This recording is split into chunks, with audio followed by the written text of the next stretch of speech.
So I just logged into the Qantas app on my phone, and as of right now, I have 910,000 Qantas points available, just short of 1 million. Not too bad. But as you may be aware with Qantas, it's quite easy to accumulate Qantas points in Australia, but they make it very difficult to actually use those points to access flight upgrades and rewards flights. Qantas have made changes recently to their rewards program to make it easier to do this, but at the same time, they made it more expensive. In this video, we are going to go through, as of 2024, the best ways to accumulate Qantas points on your account and the best ways to use those points to actually unlock free flights and upgrades in Australia. For this video, I'm going to look at where I have personally earned points over the last 12 months and go through the different sources, hopefully helping you find out how you can maximize your point earning potential with your Qantas frequent flyer account. To do that, I've printed out my statement from the website, and the points I've earned are in three main areas or groups over the last 12 months. The biggest one is food and wine, 247,000 points. Second biggest one is cards and banking, 201,000. And then there's a mishmash group of flights, hotels, travel, health insurance, etc., which makes up the rest of the points. So I'm going to go through all three of those right now.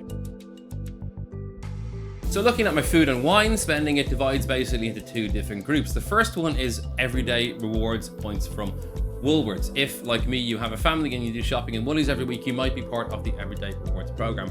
Once you earn 2,000 points in this program, you can exchange that either for $10 off your next shop, which sounds nice, or you can exchange it for 1,000 Qantas frequent flyer points.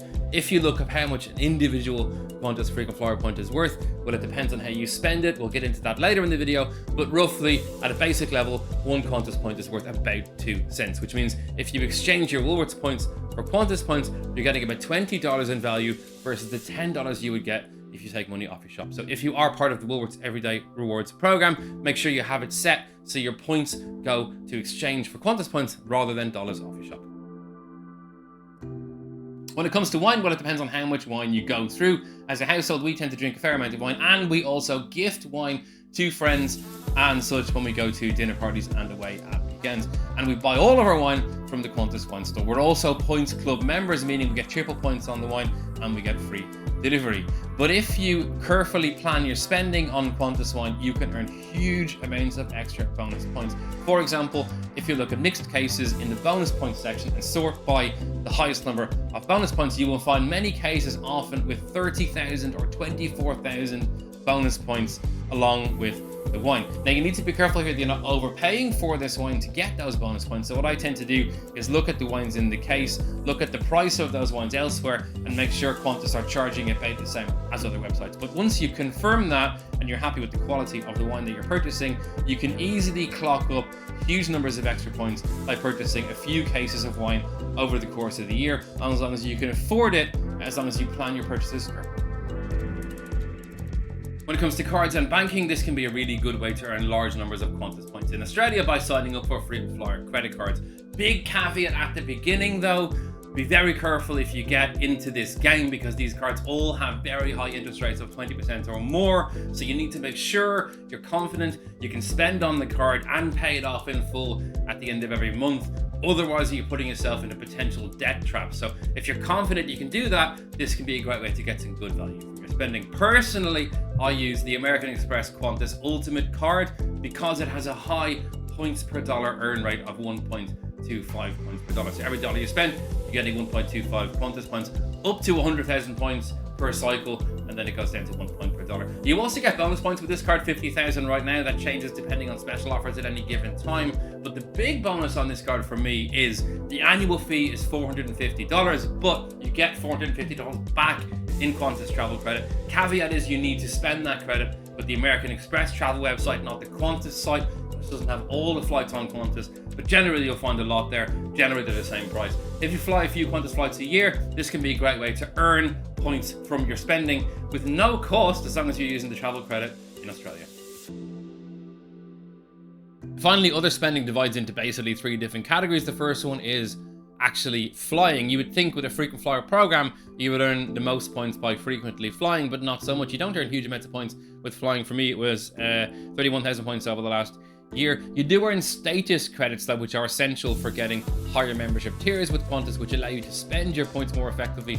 More on that later. But aside from that, there's two main categories where I earn points from other spending this year. One is with hotels. I linked my Accor Plus hotel account with my Qantas account, meaning every time I stay in a hotel, I get Qantas points. And the other one is with utilities. I have an electricity account with Red Energy.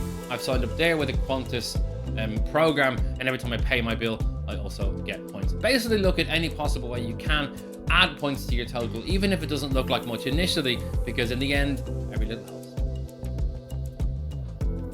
So now you've earned all these points, what's the best way to actually use them? Well, you'll find with Qantas points, how you spend your points makes a big difference in terms of the value you get back from those points. There's three basic ways you can do it when you're spending on flights. One is classic rewards flights. This is the old-fashioned way of doing it. There's not many of these seats available, but they do offer the best value, and they book out very early, especially the business. The second way is classic rewards plus. This is the new tier Qantas has introduced, where there's more seats available, but it does cost about twice as many Qantas points to access these seats, but that is an option if you have a reduced number of dates you can fly. The third way is points plus pay, where you pay for some of the flight yourself. You use points to pay for another part of the flight. That tends to be very expensive and not a good return, so that one is best avoided. So how much is a Qantas point actually worth? Well, looking at the most recent article from Finder, if you book a classic rewards economy flight, as we mentioned earlier, you get about 2 cents per dollar in terms of Qantas value. If you can get a premium economy flight, you get about 5 cents. Business class flight, you get about 8 cents per Qantas point in value. If you book classic rewards plus versions of those flights, those earning rates are roughly halved. Overall though, best way to use your points, if you can, is to get an upgrade that will give you about 10 cents per Qantas point value. Worth mentioning here, there are ways not to spend your Qantas points. Do not try and buy items from the Qantas website. That will give you on average 0.4 or 0.5 cents per Qantas point value. So that's the one to avoid. If you can, use them. So there you have it. I hope you found that video useful. If you want more frequent flyer content, please like and subscribe, or follow the writings of myself, Graham Cooke, or our editor-in-chief Angus Kidman on finder.com.au.